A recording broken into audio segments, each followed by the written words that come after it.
আওয়ামী শাসনের জুলুম নির্যাতন মধ্যেও ইসলামী আন্দোলনের সহযোগী নেতাকর্মীরা তত নির্যাতিত নিপীড়িত হয়নি যত নির্যাতিত নিপীড়িত হয়েছে এই নব্য স্বৈরাচারের এই কিছুদিনের মধ্যে।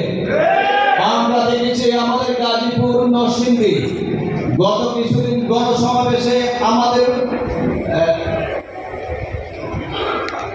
চাঁদপুরেও এবং নোয়াখালীতেও চাঁদার দাবিতে তারা আমাদের নেতা কর্মীদের উপরে আহত করছে এবং দোকানপাট ভাঙচুর করেছে।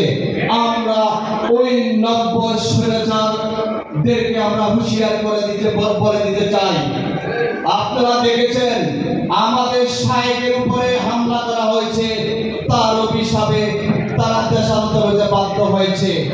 কিছুদিন আগেও আমরা দেখেছি আমাদের শায়েখের উপরে যে ব্যক্তি আঘাত করেছে জনগণ তাদেরকে গণতোলার মাধ্যমে তাদের মৃত্যু পতিত হইত শায়েখের চরমনায় তাদেরকে সাধারণ ক্ষমা করা দেওয়ার কারণে সে বেঁচে গেছে। অতএব আপনারা সাবধান হয়ে যান।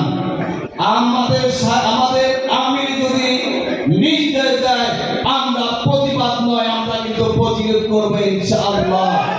সংগ্রামী সাথী ও ভাই ও বন্ধুগণ, আমাদের প্রোডাক্ট ভালো, আমাদের নেতা ভালো, আমাদের আদর্শ ভালো, বাকি কিন্তু আমাদের দাওয়াত এইটা যদি আমরা ভালো করতে পারি ইনশাআল্লাহ এই দেশে 80% শ্রমিকদের মাধ্যমে আমাদের আমির একটা বিপ্লব দেখতে চাই।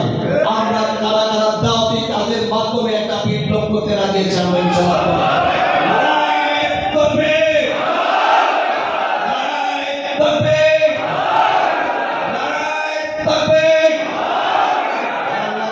সকল শ্রমিকদেরকে আগামীতে আপনি আমাদেরকে আল্লাহর জমিনে দিন প্রতিষ্ঠা করার